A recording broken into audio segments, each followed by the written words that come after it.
bago mamaalam si Lola sa mundong makasalanan, ay ipapamana na niya ang Yamashita. Pero bago makuha, dapat daw maghirap muna ang kanyang uniko iho. Kaya naman, dali-daling naglakbay, baon ay pag-asa.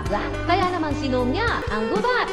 Gabi at umaga, tanghali hapon, ay hinahanap niya ang nakatagong Yamashita. Dumaan siya sa mga matarik na bato.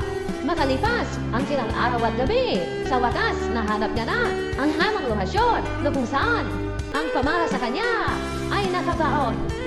Naku, Diyos ko, sa dami ng kanyang pinagdaanan, susi lang pala ang kanyang nahanapan. At dali-daling umuwi para ipakita kung ito na nga ba ang tamang susi. Excited na excited si Kuya dahil mayaman na siya. Naku, Diyos ko, ingis sa kayamanan, mukha ng kanyang nanay ang nakita.